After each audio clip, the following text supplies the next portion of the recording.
Q Review Print Speaking to the Blind, celebrating 40 years of audio newspaper production.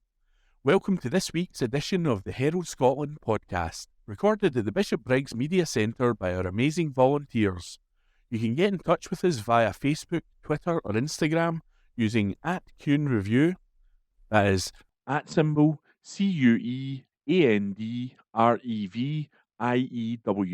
You can also contact us directly by emailing information@cunereview.com.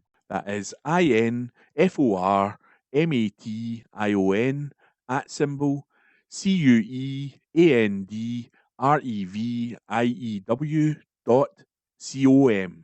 or by calling 0141 772 3976.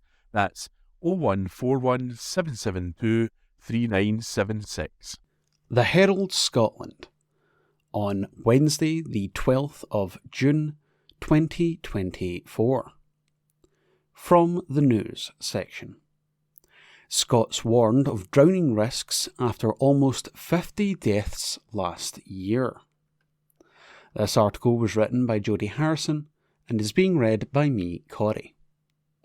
Scots have been urged to take extra care around open water over the summer, as statistics showed drowning deaths are more than double the UK average. There were 47 accidental drownings in Scotland last year and 236 across the UK as a whole, according to figures from the National Water Safety Forum. That equated to a drowning rate of 8.63 per million people, more than double the UK average of 3.49 per million, the statistics show. In the past 5 years, 226 people have died in accidental drownings in Scotland, including from cold water shock, and West Central Scotland is regionally the most dangerous area for water deaths. Scottish Water has warned that reservoirs have been a magnet for risky or antisocial behaviour in warm weather, and has now urged people against using them as a place to swim due to the deep, cold water and lack of phone signal in remote locations.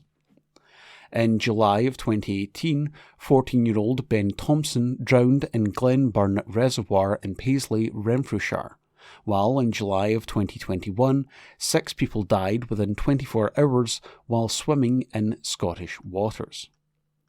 Scottish Water said rangers are now patrolling some of its reservoirs, after young people began causing problems in recent years at Mulgai in East Bartonshire, Picket Law in Eaglesham, East Renfrewshire and Gladhouse in Midlothian, including diving from working water towers.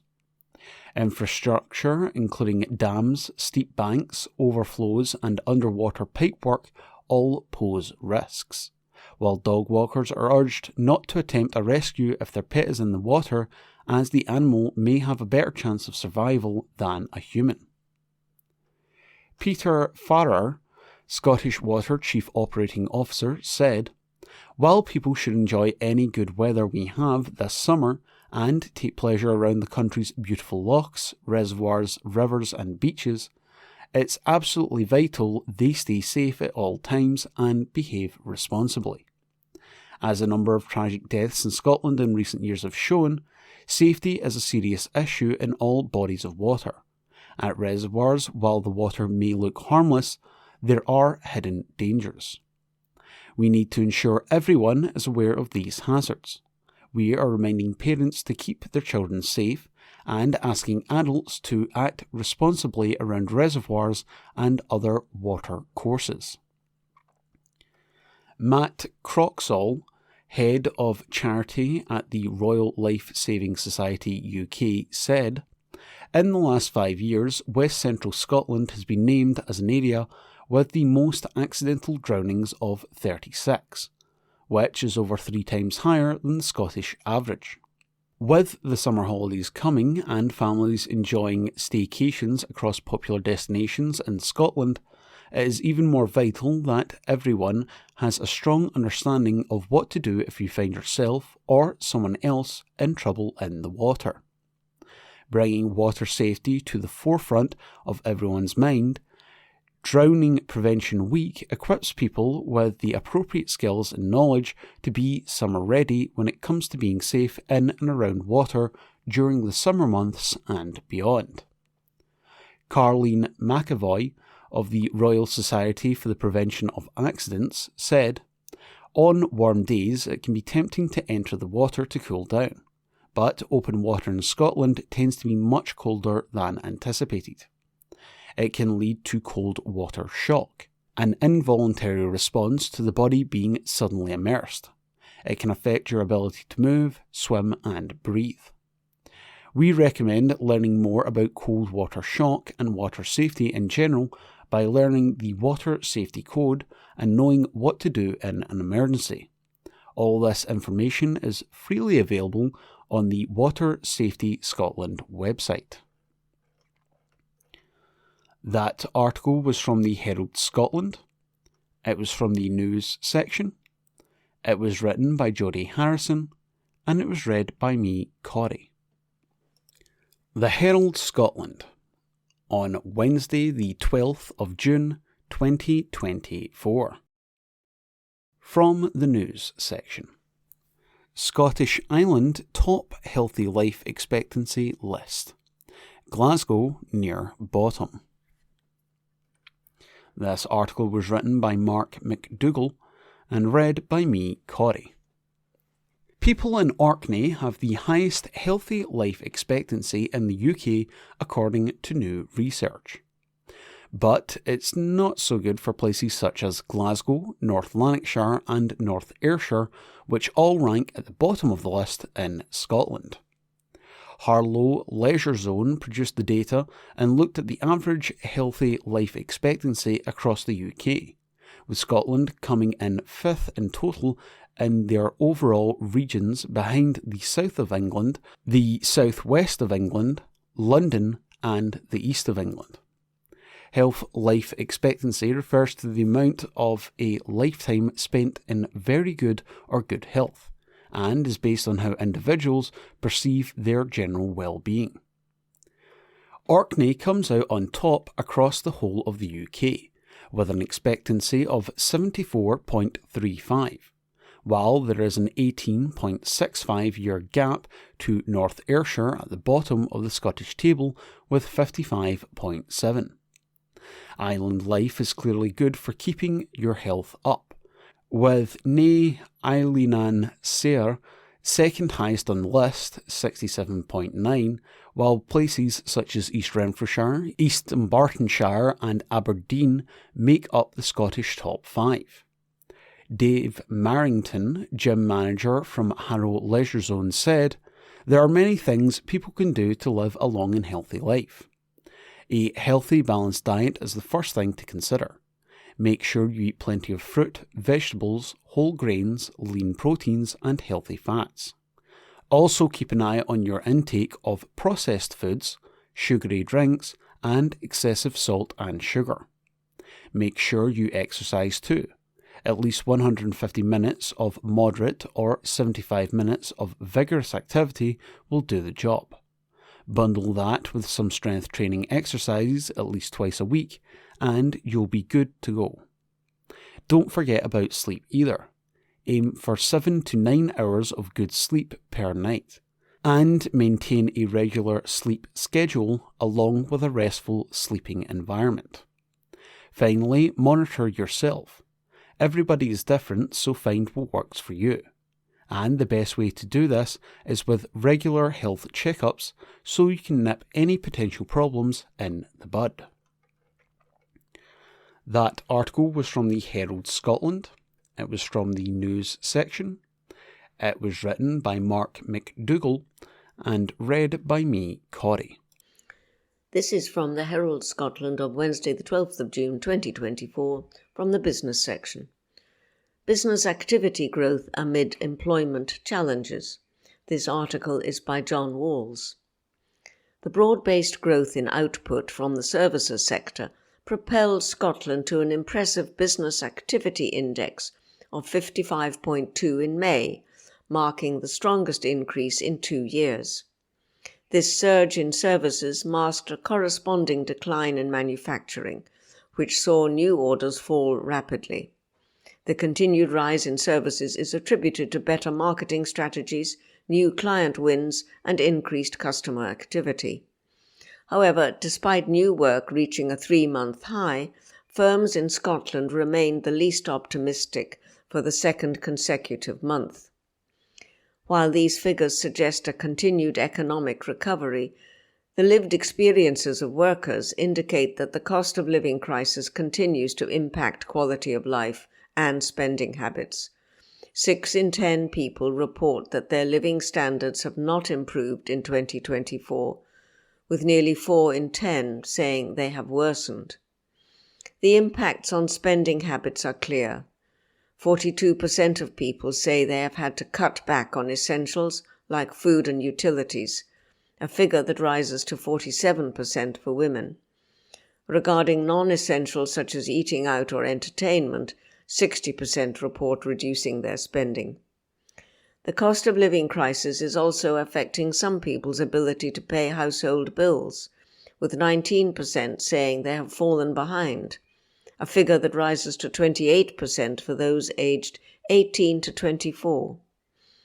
Additionally, over a quarter, 27%, have taken out debts, loans or credit, to cover unexpected bills this year, with this figure rising to 37% for those aged 25 to 49.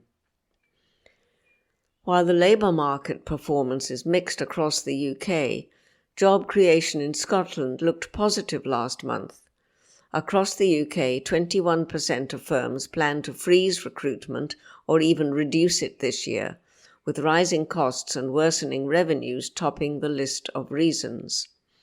One metric to watch is the impact of digital technology and automation on job numbers. Commentators suggest that the adoption of these technologies, including AI, could lead to job losses in the near future, though currently only 13% of managers cite these as factors in reduced hiring. Surveys asking job seekers about the difficulty of finding a job in the UK have shown an increase over the last 2 years. Currently, 30% of job seekers say it is fairly difficult to find a job, compared to 22% 2 years ago. This figure is now back to where it was just before the COVID-19 pandemic. The number of advertised vacancies in the UK continues to fall, suggesting one reason for this uptick in difficulties securing employment. Between March and May 2024, there were 904,000 vacancies advertised across the UK, a small decrease of 12,000 from the previous quarter, but the 23rd consecutive period of decline. Among industry sectors, there is a mixed picture, with a 50-50 split between those with reduced vacancies and those with increased vacancies. At the same time, there has been a gradual rise in unemployment numbers to 4.7% in Scotland, the highest of the UK nations, marking a year-on-year increase of 1.4%. This rise in unemployment, coupled with declining vacancies, has pushed up the number of unemployed people per vacancy to 1.7, up from 1.5 in the previous quarter, contributing to the increased difficulty facing job seekers. That article was by John Walls. This is from the Herald Scotland of Wednesday the 12th of June 2024 from the business section. Ladies' care home sold as family retires after 40 years. This article is by Brian Donnelly. A family has described its tough choice to sell a care home it founded 4 decades ago. The selling agent said that South Park Retirement Home provides exceptional care for up to 30 elderly female residents. It has undergone significant investment, resulting in the addition of new bedrooms and enhanced facilities to meet the evolving needs of its residents. The home in the residential area of Duddingston, southeast of Edinburgh, has been owned by George Hall and his family since October 1984, and after many years of dedicated service and commitment to the well-being of its residents, they decided to sell to embark on a new chapter in their lives and pursue a well-earned retirement, the the selling agent said. Following a confidential sales process by Edgar Dingle at Christie & Co., South Park has been sold to an expanding local operator. George Hall and his daughter Janice Smith, former owners of South Park Retirement Home, said, "Deciding to sell the family business of almost 40 years has been a tough choice. But with the younger members of the family finding their own careers and the ever-changing needs of the industry, we have taken the decision that South Park's future is best placed in the hands of a new team who will both honour the South Park ethos and bring the changes that the home will need to meet the future requirements of the industry." Mr. Dingle said, "I am honoured to have been the agent to work with both parties throughout their journeys. I am delighted for Mr. Hall and Mrs. Smith to have exited well and can now enjoy retirement. I also wish the new owner all the best with carrying on the incredible standards and reputation that the Hall family has created." South Park Retirement Home was sold for an undisclosed price. That article was by Brian Donnelly. This is from the Herald Scotland on Thursday the 13th of June from the news section. Flynn, we will hold referendum in 5 years if SNP win. This article is written by Kathleen Nutt. An independence referendum will be held within the next 5 years if the SNP win the general election in Scotland, according to the party's Westminster leader. Stephen Flynn said that he doubted if Keir Starmer would follow the strategy of previous Conservative Prime Ministers in flatly rejecting the demands of the SNP if Labour wins this election. Of course, independence is on the ballot paper, Mr. Flynn told ITV News last night. Everyone knows what the SNP stands for. We believe in Scottish independence. What we will seek to do is to win a majority of seats in this election, win as many seats as we possibly can right across Scotland, and we will seek to put into effect that mandate from the Scottish people, as our party policy is. When pressed on how he would deliver this pledge, given the failures of previous SNP attempts, he said, "The difference here is that we've had Boris Johnson, Liz Truss and Rishi Sunak. We're soon going to have a Labour Prime Minister. Are you suggesting a Labour Prime Minister is going to follow the same tack as those three individuals and deny the people of Scotland the mandate they provide to the SNP?" He was asked if the SNP will hold a referendum within 5 years. Mr. Flynn said, "Yes, I believe we will be in a position to get those powers which are set in Westminster to be set in Holyrood, and we would seek to put them into democratic effect because that is the right thing to do." A Labour spokesman said the party would flatly reject any SNP request for another independence referendum should they win the election. Polling indicates Scotland is split almost down the middle on independence, with recent numbers putting support for Scotland leaving the UK just below 50%. However, recent opinion polls also suggest the SNP will not win a majority of the 57 seats north of the border. A survey carried out by Savanta and published at the end of last month suggested Labour would win 28 seats, up from 2, and the SNP 18, down from the 48 it won in 2019, and 11 less than 29 needed for a majority. Scottish Conservative Shadow Constitution Secretary Megan Gallagher, MSP, said, "Stephen Flynn has made it crystal clear to Scottish voters that breaking up the UK will be the top priority for all SNP MPs elected on July the 4th. We already know that independence will be page 1, line 1 of the SNP manifesto, but now their Westminster leader has gone even further with this referendum vow. The Scottish public will be dismayed, but not remotely surprised, that the SNP are ignoring their real priorities, fixing Scotland's ailing public services and growing the economy, to obsess over independence. The only way to stop this fixation with breaking up the UK and switch the focus to the issues that really matter is to defeat the SNP and, in key seats across Scotland, Only the Scottish Conservatives are capable of doing that. The SNP has not yet revealed its party manifesto, which is expected to be published next week. That article was written by Kathleen Nutt. This is from the Herald Scotland on Thursday the 13th of June from the news section. Historic sundial destroyed by lawnmower, restored to go on display. This article is written by Mark McDougall. A 19th century sundial, which was accidentally damaged by a lawnmower, has been restored to its former glory and will go on display at Heriot-Watt University Museum and Archive.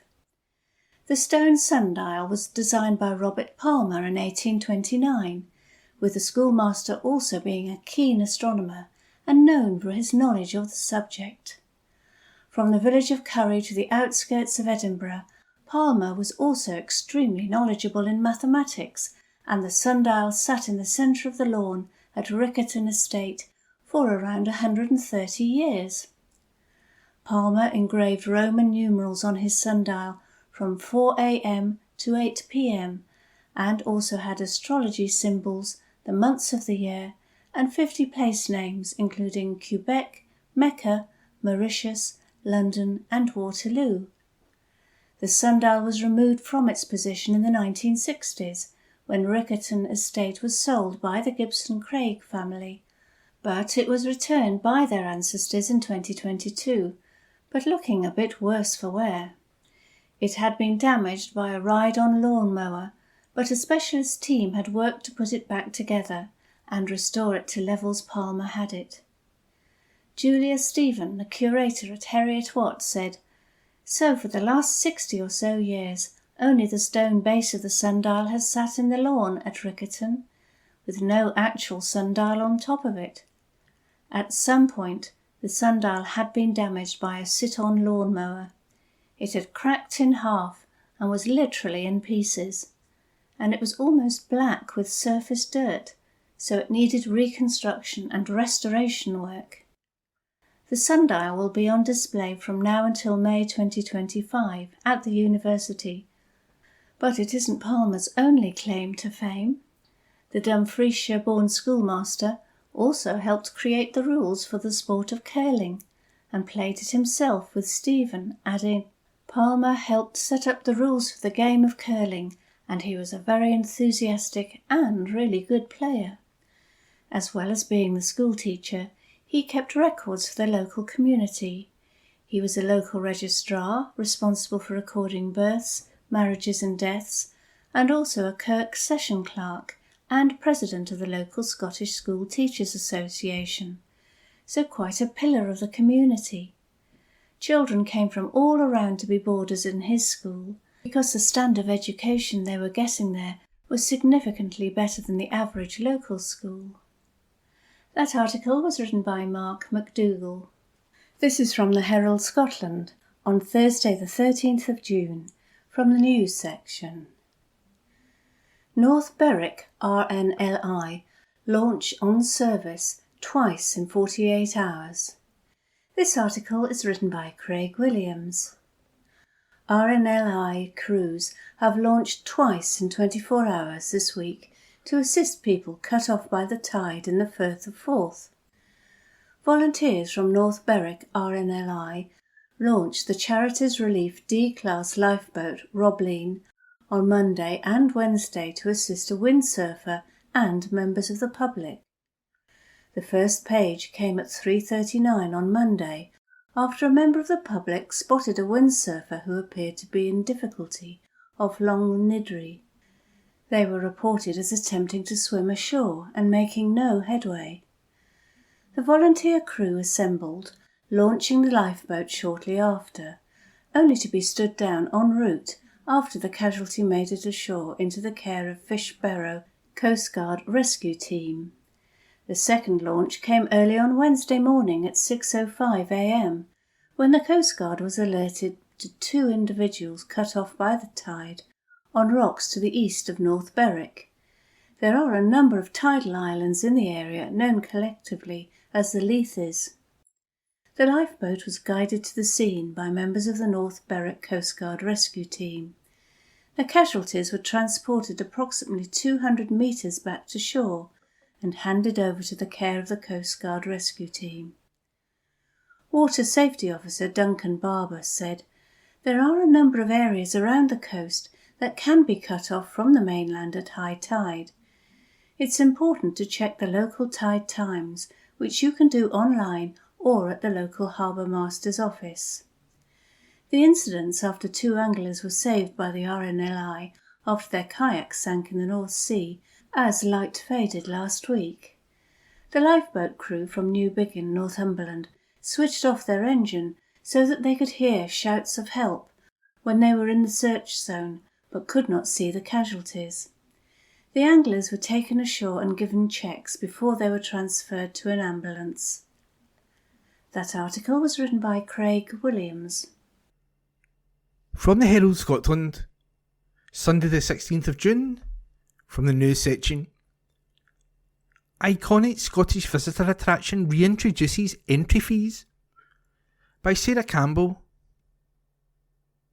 Entry fees are to be reintroduced at a famous Scots visitor attraction from next month, amid a challenging funding landscape and rising costs. The tall ship Glenlee in Glasgow has until now been the only free-to-attend historic vessel or museum attraction of its kind in the UK, welcoming 200,000 visitors from around the world annually. A reintroduction of entry fees is said to have been considered for some time in light of rising costs, a reduction in onboard spending and donations, the impact of the pandemic and static external funding. Admissions will from Monday, July the 1st, be priced at £4.50 for adults, £2.70 for children, and £12.70 for a family of 4, with concessions for students and pensioners and under 5s going free.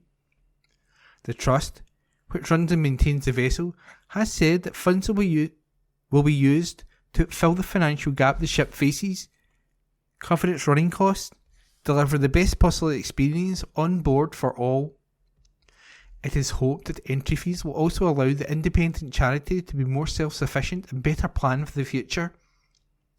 Fiona Greer, Development Director at the tall ship Glenshee, said, "As an independent charity, we are facing a similar situation as many other historic vessels and museums across the UK who have experienced shared challenges. We know the tall ship Glenlee holds a very special place in many people's hearts, both here in Glasgow and around the world, and now we need the public support to ensure we can continue to thrive." The ship is an icon of change that has adapted to survive over 127 years and is now embarking on its next chapter and a more certain and hopeful future. Built in 1896, the former merchant sailing vessel has circumnavigated the globe 5 times and now provides a unique space for exploration, learning, heritage and entertainment in Glasgow. The ship was originally a paid attraction, charging for entry for 13 years between 1999 and 2012. The Trust currently relies on revenue from a mixture of commercial income from private events, voluntary donations, and public funding and project-specific ring-fence grants. Ms. Greer continued, "We are incredibly grateful for all the critical support we receive from current funders and supporters. However, there is a significant gap that needs to be filled. We have looked to fix admissions fee at a level far below the UK average museum attraction entry charge to ensure the ship continues to attract and be accessible to as large and diverse an audience as possible, while fairly reflecting the unique, quality experience of exploring an iconic ship like the Glenlee. The charge will be introduced alongside a new booking system which will allow visitors to buy tickets online in advance. Visitors who are UK taxpayers will also have the option to purchase tickets with an added gifted donation. Regular visitors will have the opportunity to take out an annual membership which allows unlimited visits over 12 months for the cost of 3 individual trips. For more information, visit thetallship.com. That's TheTallShip.com. And that article was by Sarah Campbell.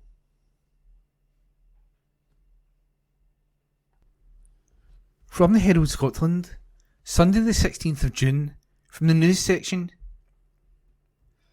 Behind the wind and oil figures, but where are the green jobs? This article is an exclusive by Vicky Allen. The story often told in the run-up to this general election about Scotland's renewables is that the jobs have not arrived. Oil and gas jobs are in freefall, and the green employment tsunami is not yet hit. It's there in the backdrop of the debate over new oil and gas licences, with the SNP backing an in-between stance, and the Labour Party sticking to its no new licences pledge. But speak to people within the renewable sector, and the story they tell is not one of lack of jobs, but of workers to fill them. Morag Watson, Director of Policy at Scottish Renewables, said, "We're desperately short of planners. You can't get welders for love or money. Our members are saying we are struggling to find enough people and to find people with the qualifications that we need. We also have a real problem with our members trying to build projects, and because there are so few construction companies around, they can pick and choose the projects that they want. Sometimes you literally cannot get a construction company."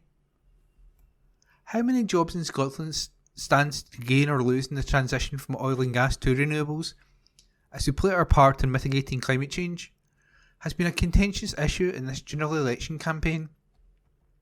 Figures and jobs: 100,000 jobs could be lost from oil and gas under Labour's energy strategy, according to SNP Westminster leader Stephen Flynn, a figure that was revealed to apply to the whole of the UK rather than Scotland, who declared that it would be shaft Scottish workers and put Scottish workers on the scrap heap just like Margaret Thatcher did.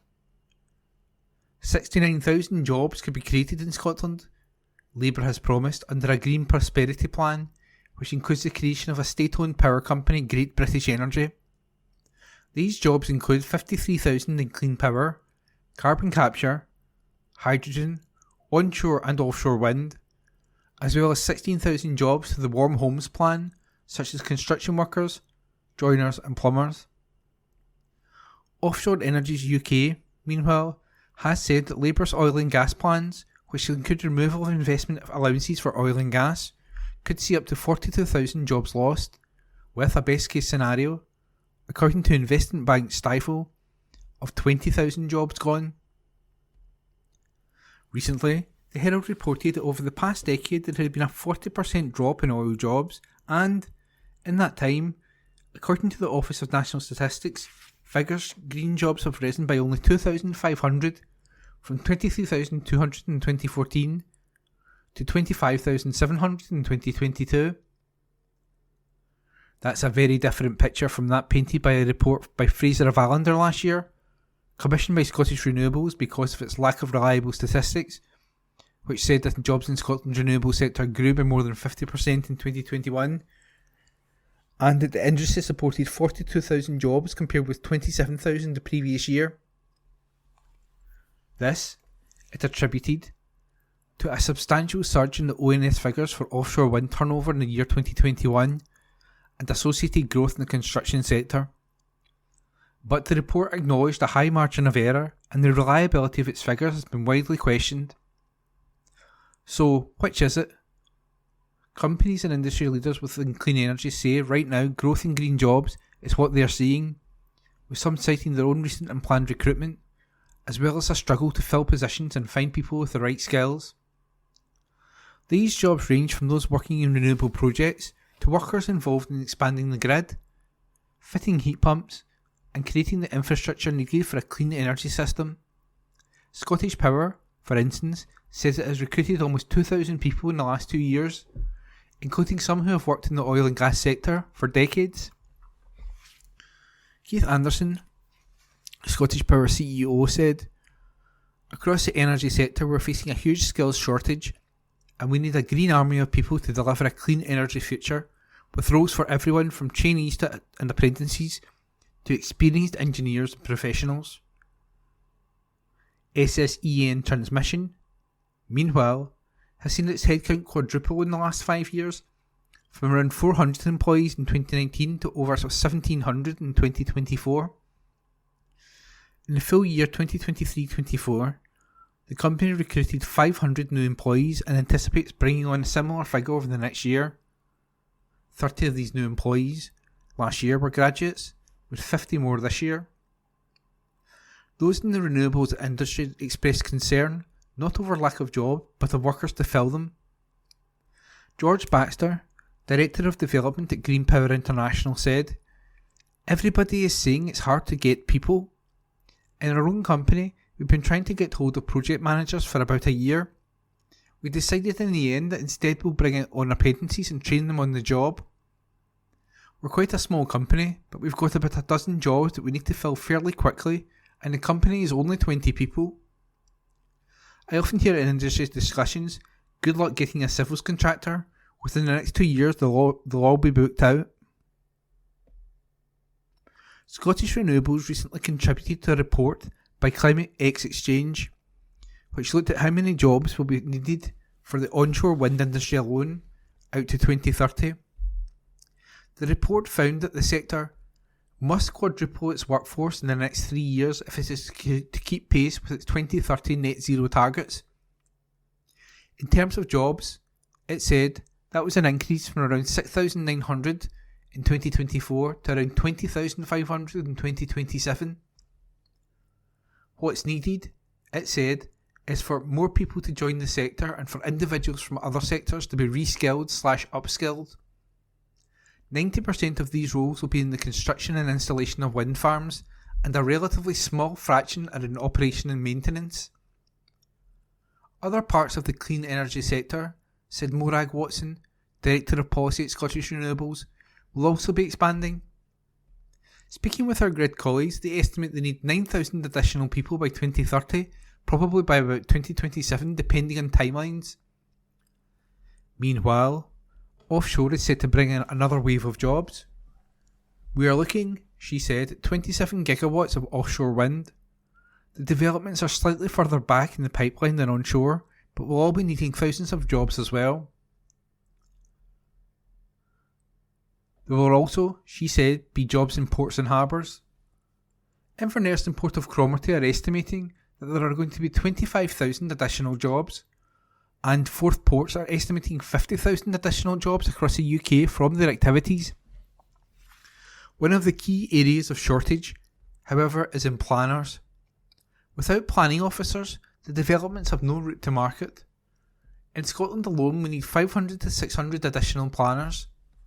Our planning system is woefully under capacity, and there are all these projects coming forward. But there is also," she said, "a shortage of turbine technicians, high voltage engineers and welders. I heard anecdotally of a company that was offering £75,000 a year for a welder in the Highlands, and they could not get a welder." She added, "All the skills exist in Scotland, but we just don't have enough people who have them. There are training programmes that people can do to become a turbine technician, but again, we're just not getting enough people through these courses. We're also looking closely at mid-career professionals from other sectors who have very transferable skills. How do we design a low-friction pathway for them to transition from where they are into the renewables industry?" Scottish Renewables is working with the supply chain to create a single portal where all of the contracts that the industry is placing would be advertised. That gives supply chain visibility of what's out there. The renewables sector, Watson, he said, casts covetous eyes over the offshore industry. There are a lot of engineers and technical people in the offshore industry who would be very welcome in renewables. Renewables jobs are fairly well paid, compared to the average UK salary of around £35,000, with, for instance, wind turbine technicians on a starting salary of £25,000 reaching £47,000 with experience, but not as well paid as those in oil and gas. That pay difference, said Watson, is one reason why oil and gas workers are not shifting to fill some of these vacant roles. What we are seeing at the moment is that if you have a secure job in oil and gas, you probably wouldn't be tempted to move over to renewables. Whatever way it's looked at, how this transition happens will impact on Scotland's workforce and economy. OE UK has estimated that close to 1 in 30 of the working population in Scotland and 1 in 5 in the north east of Scotland and employed in or support the offshore energy industry. Its Delivering Our Energy Future report predicts that oil and gas workforce will likely decline from around 120,000 in 2023 to between 60,000, scenario 3, and 90,000, scenario 1, by 2030. But different sectors and individuals have different perspectives on what a just transition means. OE UK's Delivering Our Energy Future report, for instance, argued that a just transition is one which sustains UK offshore energy industry jobs to 2023 levels or better. George Baxter takes a different view. He said, "I don't think the just transition is really about getting all the people in the oil and gas industry and transferring them over to renewables. That's just part of the picture. The concept is much more about the opportunity to create a huge number of new opportunities, and we should be looking to create these jobs for young people today. Get the training and skills right and then get them excited about working in the industry." And that article was an exclusive by Vicky Allen, Senior Features Writer, and it was read today by me, Ian McKenna. From the Herald Scotland, Sunday the 16th of June, from the news section, vegan street food team hope to win big with signature dish. Report is an exclusive by Sarah Campbell. The owners of a vegan food truck are hoping that the power of plant-based will see them crowned the champions of this year's Scottish Street Food Awards. There's a busy summer season ahead for Gemma Costa and Marta Negro of Planet G, with their sunshine yellow van scheduled to stop at big name events, including Transmit and the Edinburgh Summer Sessions. Although they're new to the game, having only taken to the road in January this year, they've quickly mastered a fast-paced work environment which can see them serving hundreds of veggie-free burgers in one afternoon. Costa, who takes charge of the grill, said, "I've been a chef for 10 years and I've always enjoyed focusing all of my efforts on vegan food. I spent a lot of time developing my own recipes with protein and different textures. It's a lot easier to just put a bit of meat or cheese on a plate and call it a meal. I love a challenge." If mastering the art of vegan cuisine wasn't challenging enough, the chef also does so in a tiny space with just enough room to accommodate her and her partner Negro, who takes the front of house duties. "We did want to open a restaurant at first," Costa said, "but we couldn't afford it and decided to make a smaller investment. It feels a lot more complicated than working in a restaurant kitchen because you've always got to be thinking about how much space you have in your fridges and how much you can order without having anything go to waste. But it's 100% more rewarding because I can actually interact with the people who are eating my food and see them enjoying it. In my 10 years as a chef, I spent every day waking up, cooking in the kitchen, coming home and doing the same thing again. In the food truck, we arrive somewhere new every day and I can put whatever I want on the menu. On that menu are the likes of the grilled potato gnocchi with truffle mushroom ragu, loaded chili nachos, and the haggis burger, which Team Planet G hope will impress the judges in the upcoming Scottish Street Food Awards in Edinburgh." Negro said, "We sometimes feel that being in a plant-based business, we need to push harder with our food. People tend to be less willing to try things if they're vegan. Winning the Scottish Street Food Award would open so many doors for us and help us to prove that our food is as good as, or better than, any meat version. We're representing the country too with our homemade haggis burger, so that would be amazing to bring to the European finals. But let's take it step by step." While the couple are hoping to prove their point on a national scale, with each burger sold they're already doing their part to challenge the tired notion that no meat means no flavour, while also proudly celebrating their status as a women-led hospitality business that champions LGBTQ+ visibility. Yet, they still describe themselves simply as regular people wanting to see a change in the world. Negro continued, "We're not doing this because we want everyone to be a vegan. We know that's not a realistic goal. What we want instead is to provide an alternative way of eating and a way to reduce meat consumption. In past generations, it's been common for people to eat meat with every meal, But that's not sustainable, and we only have one Earth to protect. You don't have to compromise on protein intake or taste to do that. If you're faced with the dilemma of choosing which food truck to visit this festival season, Negro ends with one final piece of advice that she hopes will tempt you towards Planet G. Just give it a try. All of our food is homemade rather than just bought in and slapped on the grill. It's our own recipes that we've been developing for years using really creative ingredients. We've had customers who are asking a lot of questions about the menu, then coming back to say it's the best burger they've ever had. It might surprise you too. The Scottish Street Food Awards final will take place as part of this year's Edinburgh Food Festival in George Square Gardens on Saturday, July the 20th and Sunday, July 21st. For more information on where to find Planet G, visit their website. And that article was an exclusive by Sarah Campbell, food and drink writer. From the Herald Scotland, Monday the 17th of June, from the politics section, Angela Rayner and her socks are hit with Scottish Labour. Article written by Alison Rowett. In a general election short of star power, one name is guaranteed to attract photographers and reporters to an event. Angela Rayner was in Scotland at the weekend doing what she does best, being Angela Rayner. You might think it was the minimum required of any politician to be themselves, yet look at the two contenders to be Prime Minister in this election. Neither is a natural campaigner and both have had to fight claims of being boring. Voters don't want the Times or their politicians to be too interesting in a Chinese curse/Liz Truss kind of way. But elections still require box office performance to sustain interest, and few can match Rayner on that score.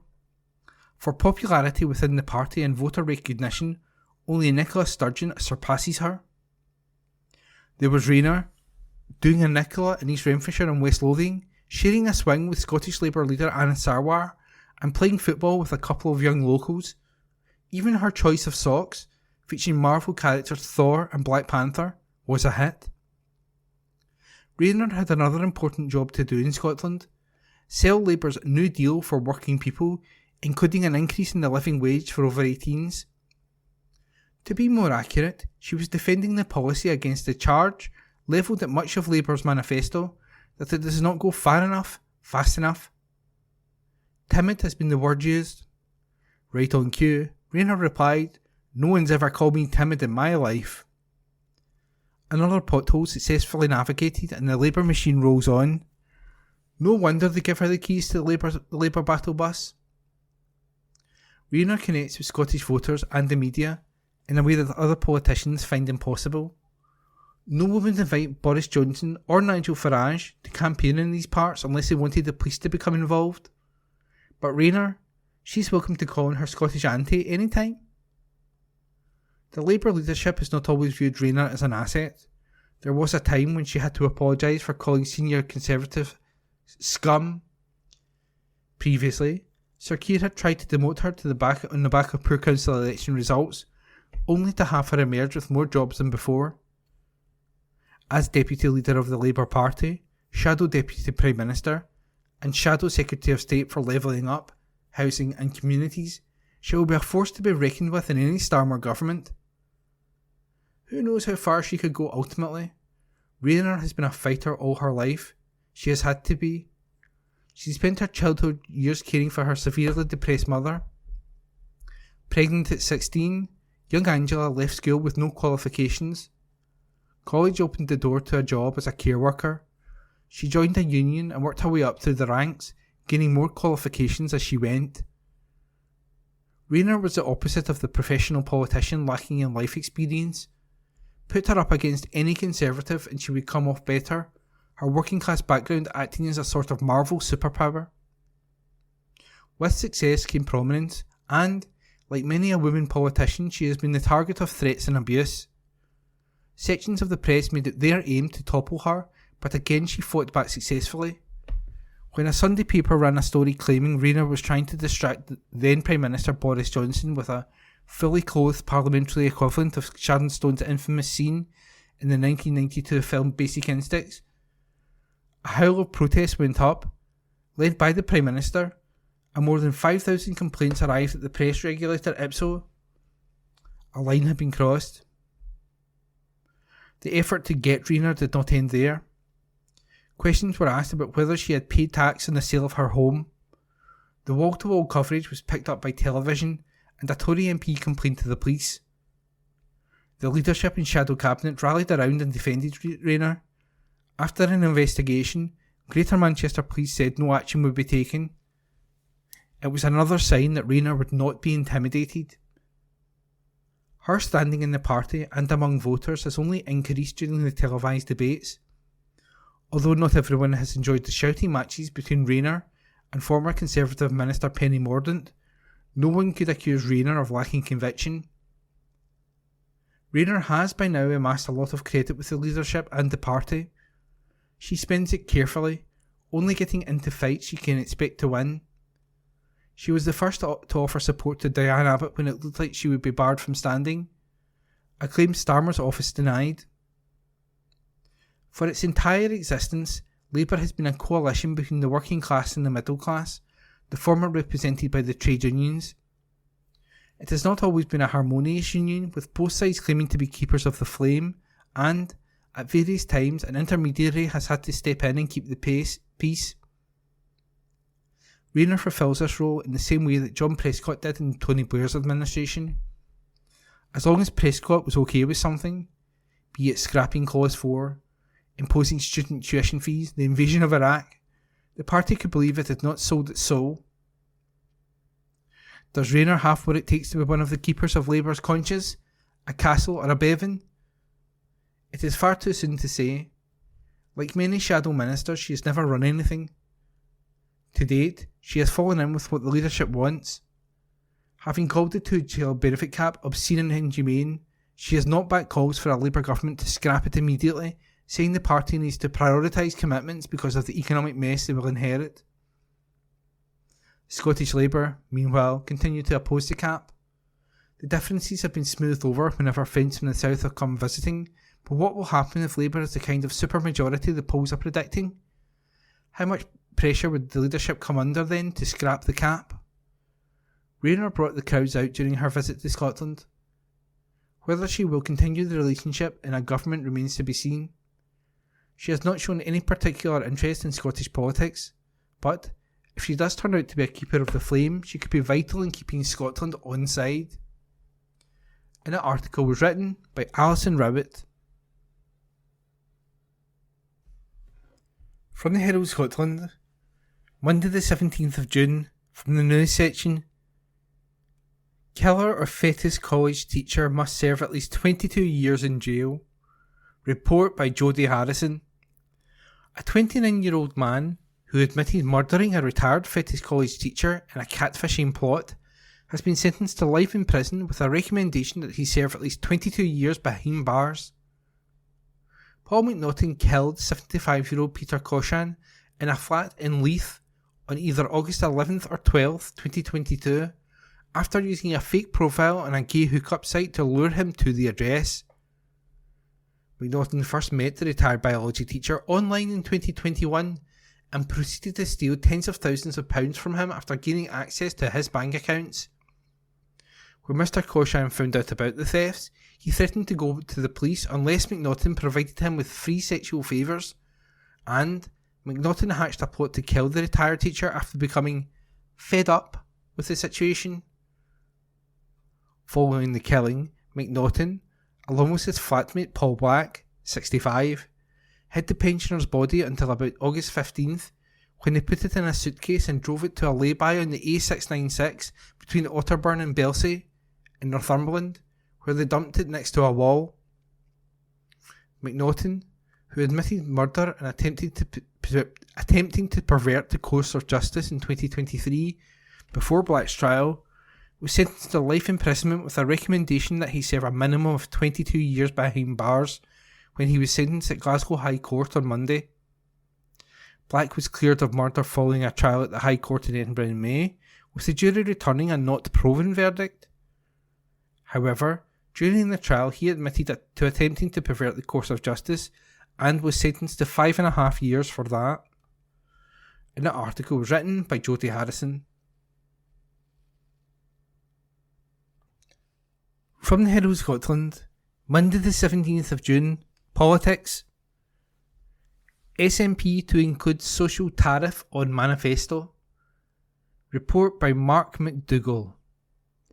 John Swinney will include a social tariff on energy, broadband and mobiles on the SNP manifesto that is released later this week. The First Minister has confirmed the proposals will be released this week, with those on low incomes, with disabilities and the elderly pay less on their bills, with the party suggesting it will be cut in half. Mr Swinney was in Stornoway speaking to the crowd when he unveiled the SNP manifesto being published on Wednesday this week. The proposal would be funded by a mixture of general taxation and an obligation, the profits of energy companies, with the party claiming the cost would be about £7.8 billion for the present year. The First Minister said that his party want to update entitlements for the 21st century. This community is wrestling with some of the highest levels of fuel poverty in our country. It is literally unbearable for people, despite the fact that this community is producing vast amounts of renewable energy, the First Minister said.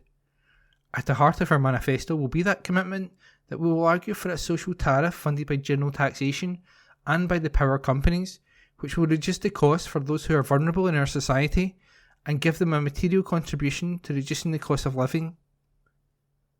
But that should go further, he said. Today, none of us can really operate without connectivity, access to broadband, access to telecoms. So many public services are delivered by that mechanism as well. So we're going to propose that the social tariff extends also to broadband and telecoms costs, so that people are liberated of the excessive burden and they're able to access public services and their wider communication in society because they've got a tariff that is appropriate for meeting their circumstances. Andrew Bartlett, the Chief Executive of Advice Direct Scotland, welcomed the commitment. It is encouraging to see the need for a social energy tariff moving up the political agenda with just over 2 weeks until voters go to polls, he said. We believe it is the best way of fixing the UK's broken energy market. In the wake of a winter which has once again seen millions of people struggling to afford to heat their homes, it is time for concrete action. And that report was by Mark McDougall. From the Herald Scotland, Monday the 17th of June, from the news section. University of Glasgow to hold vote on arms shares. Report by Mark McDougall. The University of Glasgow have been told they are leaving themselves at risk as the University Court prepares to vote on whether to divest their shares in weapons companies. The vote will take place on Tuesday this week, with the university holding £6.8 million worth of shares in companies such as BAE Systems and others who are being viewed as complicit in Israel's attacks on Gaza. The university's rector, Dr. Ghassan Abu Sita, ran his campaign on fighting for divestment in weapons companies, winning 80% of the vote, and has told him that the provisional ruling from the International Court of Justice and the International Criminal Court's arrest warrants leave them open to liability. He said, "Morally and ethically, ownership of shares in the arms manufacturers that have fueled this genocide is indefensible, particularly for an educational institution. Legally, the International Court of Justice provisional ruling and the International Criminal Court's arrest warrants leave Glasgow University exposed to a level of liability that is untenable." Protests have been ongoing for students and staff over the course of the year, with students from the Glasgow Against Arms and Fossil Fuels movement occupied 11 Hetherington House for 15 days, while the Student Representative Council also called on the university to align its financial practices with its commitment to ethical responsibility and social justice, following an unwavering call from the student body.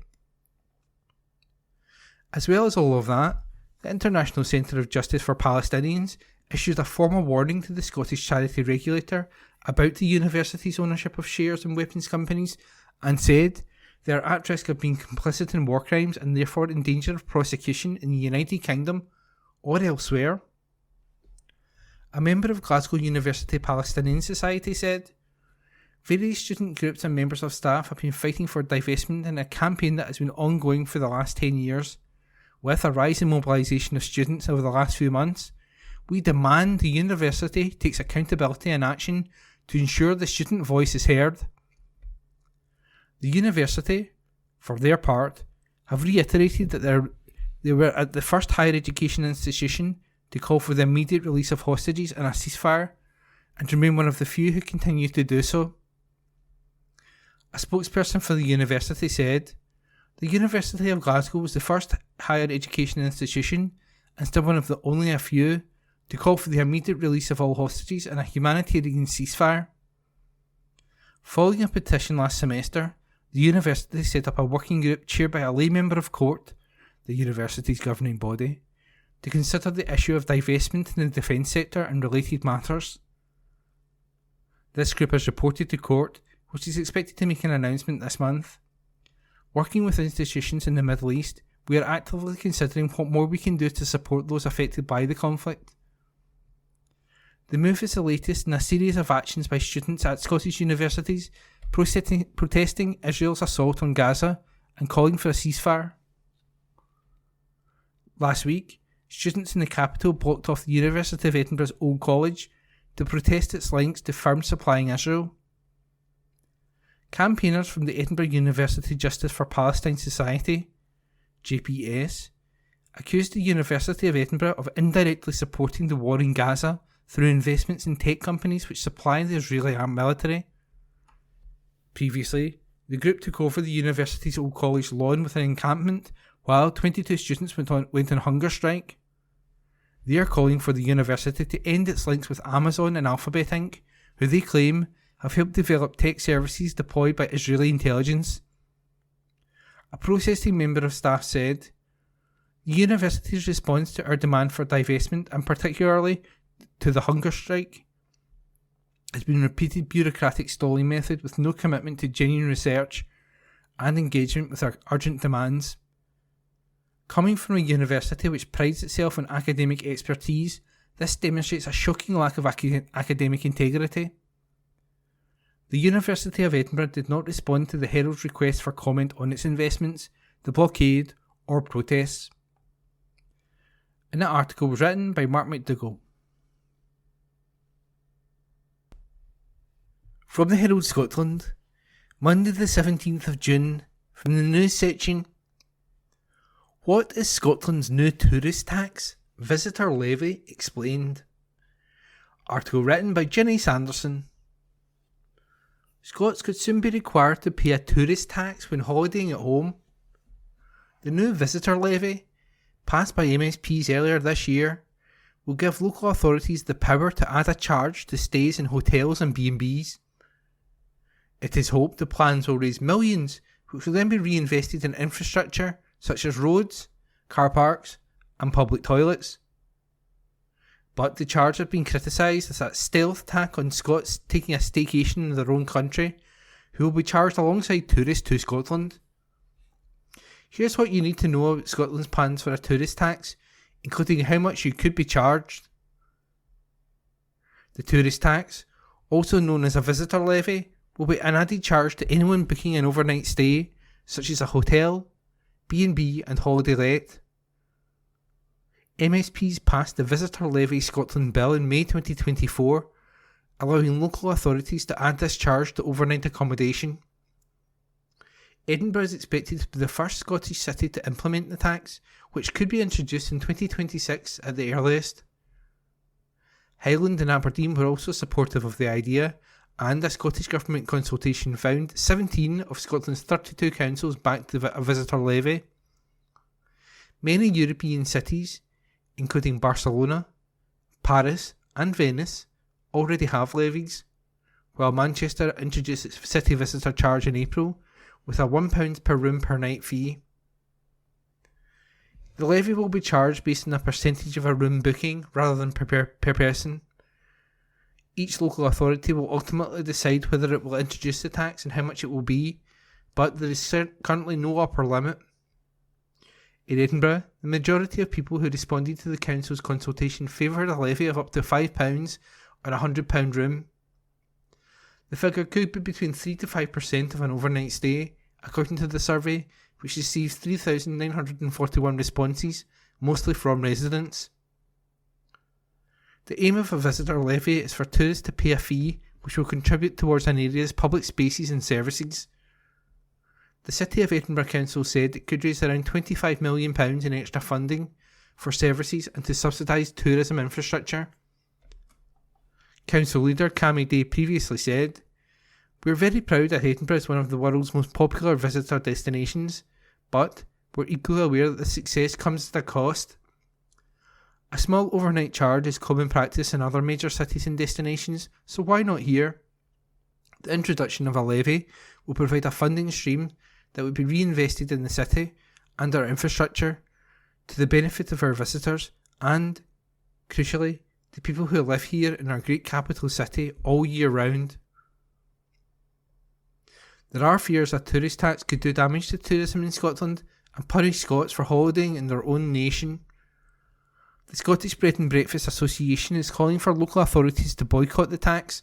As it said, it will discourage travel and tourism in Scotland and will lose our crucial tourism industry's competitiveness against Europe and England. The organisation's chairman, David Weston, said, "What is labelled as a visitor levy may be seen by Scottish people as more like a stealth tax on them. That is a significant new tax, and we don't feel there has yet been enough informed public debate about it. This is a very high risk new tax and needs the public fully aware and fully behind it to be sustainable." The thousands of small businesses that provide accommodation across Scotland, B&Bs, guest houses, hotels and self-catering businesses, are worried about the effects of the levy. And that report was by Ginny Sanderson, and it was read by me, Ian McKenna. From the Herald, Monday, 17th of June 2024, Sports Section.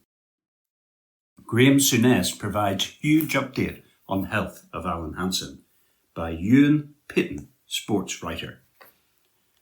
Rangers and Liverpool legend Graham Souness has provided a hugely positive update on the health of Alan Hansen. The Scotland icon was last week taken into hospital with a serious illness. Liverpool confirmed the news as they issued a statement saying their prayers were with the 69-year-old. Now in a major update on his condition, Souness has revealed that Hansen could be on his way to a full recovery. Speaking on Talk Sport this morning, Souness detailed a conversation he had had on the phone with his former teammate, as he shared his delight that he was able to chat with him as he normally would. "I spoke to him yesterday and he sounded fabulous, so I hope that's him on the way to a full recovery," he told Jim White and Simon Jordan. "He's definitely back because he did nothing but take the mickey out of me. I've been speaking to his son and Janet, his wife, and I've been phoning his phone number. I got on the train on Sunday and I was looking for my seat and my phone rang and I could see it was Big Al. I was thinking, oh no, don't answer it. So I sat down and got the courage to phone back and he answered the phone. He's been in a difficult place, but the way he sounded yesterday, he's back, and I hope I'm right." Liverpool's statement last week read, "The thoughts and support of everyone at Liverpool FC are with our legendary former captain, Alan Hansen, who is currently seriously ill in hospital. The club is currently in contact with Alan's family to provide our support at this difficult time, and our thoughts, wishes and hopes are with Alan and all of the Hansen family. We will provide any further updates as we receive them in due course, and we request that the Hansen family's privacy is respected at this time." That article was by Ewan Pitton. This is from the Herald Scotland of Tuesday the 18th of June 2024 from the Voices section. "I support independence, but what is the point of voting SNP now?" This article is by Kevin McKenna. We must go back to the early 20th century to observe the last period when a once powerful UK political party suddenly became irrelevant. This was when the emerging Labour Party, reinforced by the trade unions and universal suffrage, was beginning to replace the Liberals as the main vehicle for social progress.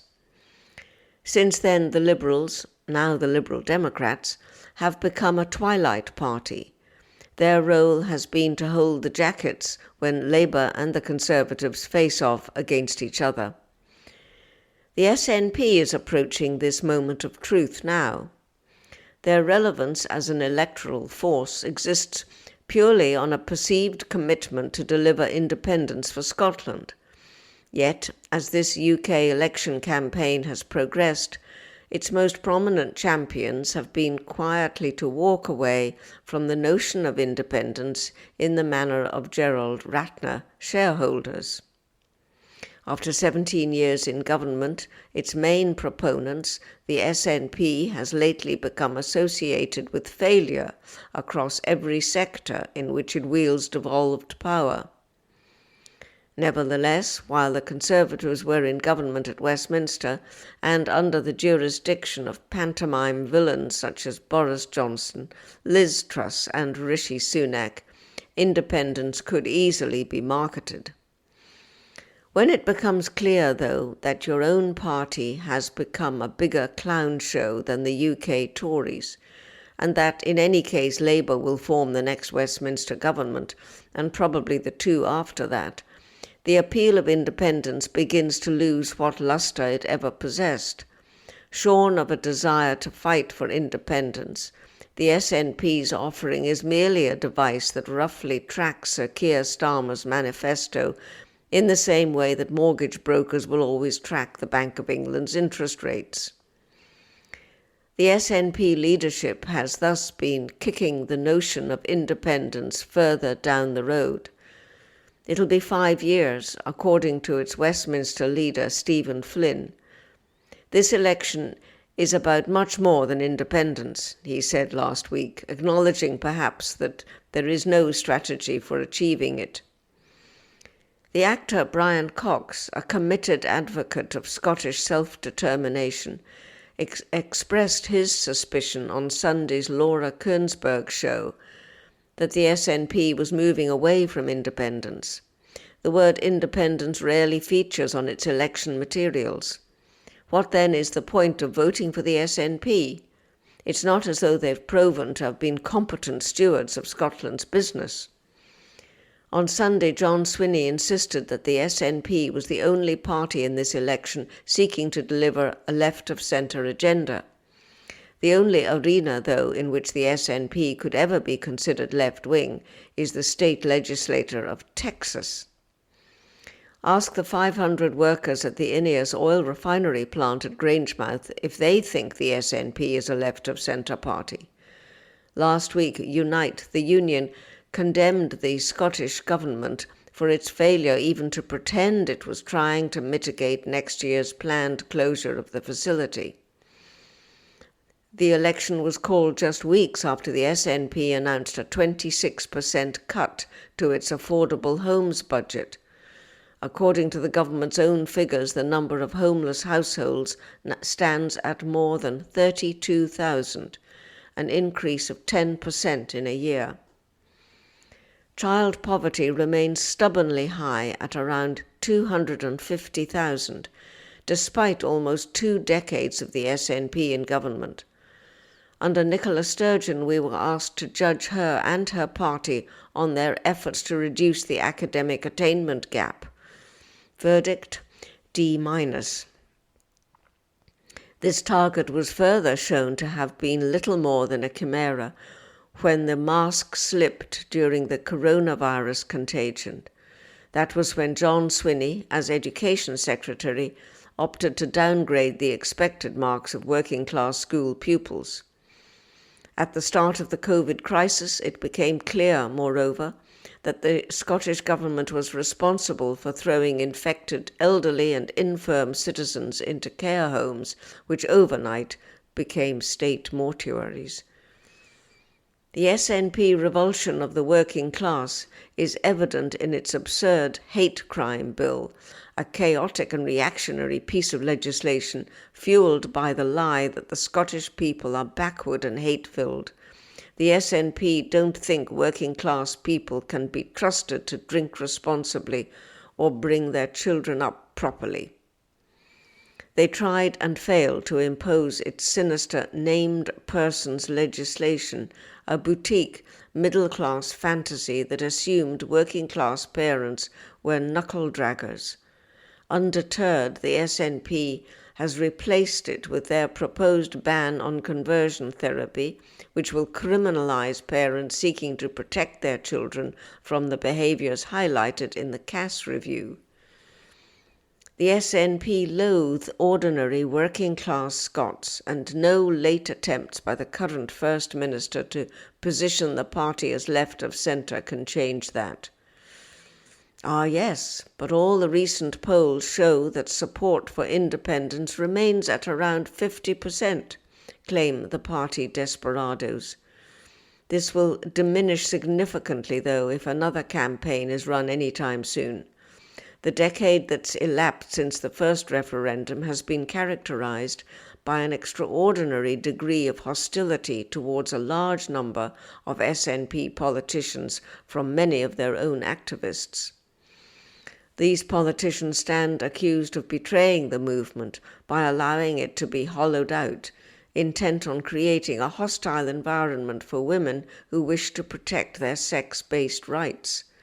There's a perception among many former SNP supporters that this misogynistic and homophobic cohort has exploited the wider independence movement as a means of securing votes and keeping the gravy train running.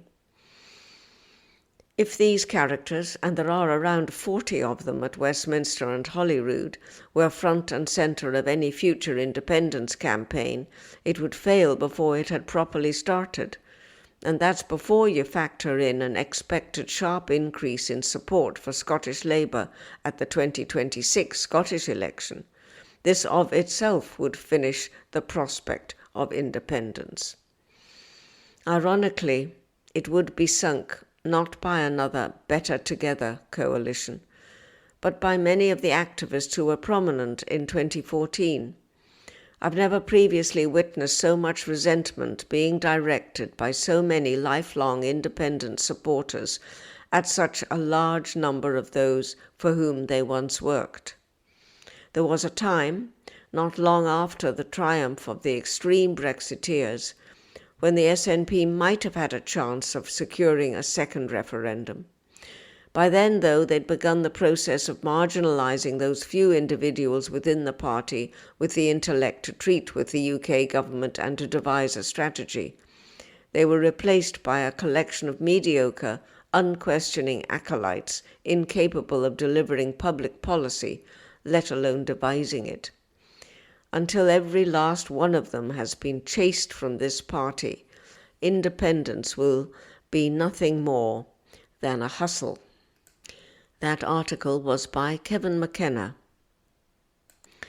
This is from the Herald Scotland of Tuesday the 18th of June 2024 from the business section. Scots firm Wood to work at one of the world's biggest gold mines.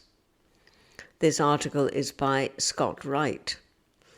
Wood Group has secured an $18 million contract to help support production at one of the world's largest gold mines. The Aberdeen-based engineering giant said it will support Newmont, the world's biggest gold mining firm, to enhance the condition and performance of the Lihir gold mine in Papua New Guinea. Wood will provide consulting and engineering services to support the safe and efficient processing of gold at various stages of the project life cycle, the company said. The Lihir mine, which is located on Neolam Island in the New Ireland province, 900 kilometres from Port Moresby, employs around 5,100 people and produced 670 kiloounce of gold in 2023. Jim Shaughnessy, president of Minerals, Metals and Life Sciences at Wood, said, We have been working with Newmont for over 20 years and are proud to be selected to deliver the Lihir Capital Works programme. The minerals and metals continues to be a key market for wood. This project lends itself well to our strong expertise in mineral processing and our steadfast commitment to sustainable mining. We're looking forward to building on our strong relationship with Newmont as we continue to deliver world-class mineral processing projects. The contract is effective immediately, with the work being led by Wood's Brisbane office in Queensland. Wood's involvement in the Lihir project has come as it finds itself the subject of takeover interest from the Middle East. Earlier this month, the company decided to engage with Dubai-based Sidara over a 230 pence per share offer for the firm after consulting shareholders. It previously rebuffed 3 approaches from Sidara, which directors said had undervalued the business. Sidara has until 5 p.m. on July the 3rd to announce whether it intends to make a firm offer for Wood. Against a backdrop of uncertainty over its ownership, Wood announced last week that it won a contract to provide engineering services on a flagship gas development in Iraq for Total Energies of France. That article was by Scott Wright. This is from the Herald Scotland of Tuesday the 18th of June 2024 from the business section. Secret owner of Scottish at-risk A-listed buildings revealed. This article is by David Leask. The biggest collection of at-risk A-listed buildings in Scotland is secretly owned by a senior executive at a sanctioned Russian bank, the Herald can reveal. Aberdeen's Sprawling and Broadford Works, a textile mill first opened during the Napoleonic Wars, has been effectively abandoned, blighted by fires and vandalism since it closed in 2004. Property developers have talked of turning the entire historic complex into housing, but the most recent plans, worth £120 million, to create 900 homes and student flats have been dropped. Officially, the works are owned by a firm headquartered on the Channel Island of Guernsey called Furness Investments Holdings Limited. However, new corporate filings reveal that the beneficial owner of this offshore company is a man named Andrei Kosolopov, a very senior figure at the Moscow financial services and banking giant Absolute. The US authorities officially sanctioned Absolute Bank late last year as part of sweeping restrictions on Russia's financial services sector. The UK has not acted on the institution, and Kosolopov is not subject to personal sanctions.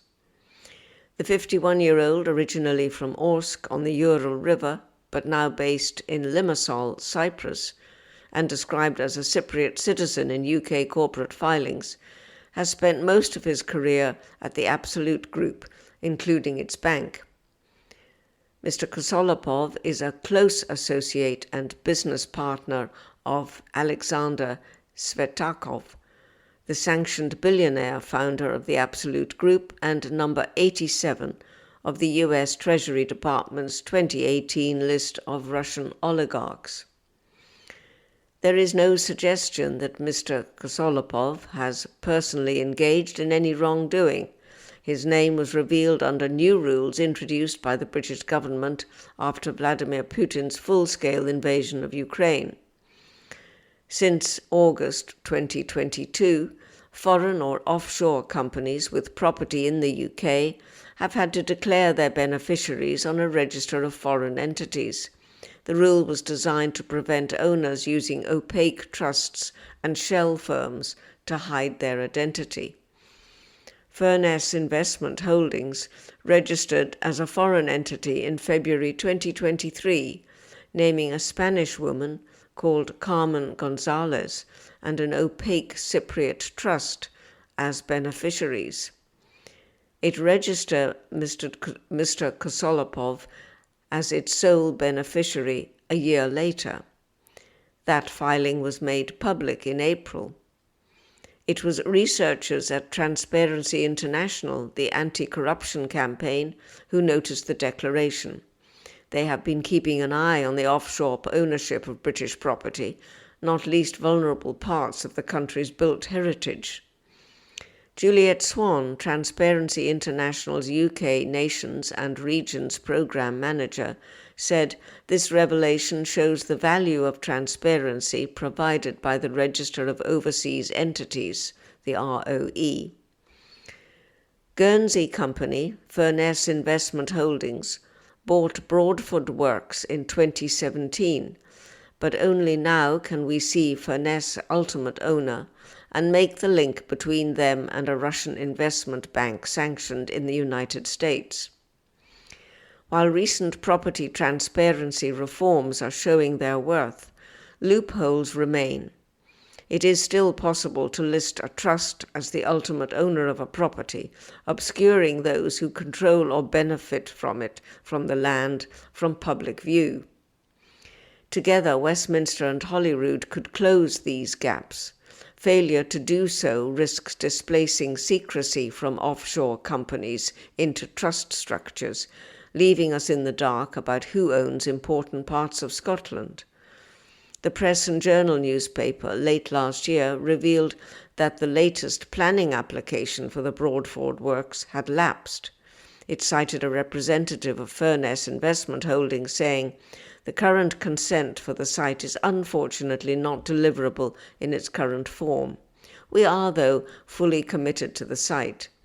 We are working with our project team to help shape and inform future proposals, which we hope to discuss with the Council and the local community in due course." There is considerable concern in Aberdeen that some of the structures at the site will have to be demolished. This is likely to be expensive. There is particular fear for the future of the steel-framed mill building at the site, believed to be one of the oldest surviving structures of its kind in the world. Broadford Works was once the biggest employer in Aberdeen and traded as Richards right into the 21st century. Furness Investment Holdings bought the entire complex for £14 million in 2017, after planning consent for flats and student accommodation was granted. Absolute Bank last year brushed off the US sanctions. We believe that these events will have no effect whatsoever on our work, the institution told state news agency TASS. We changed our business model some time ago in the light of external economic conditions. The bank added that US sanctions were now routine and affected some 40 Russian financial institutions. That article was by David Leask. That concludes this week's edition of the Herald Scotland podcast. Please remember to subscribe to our channels at Tune Review and tell your friends about our service.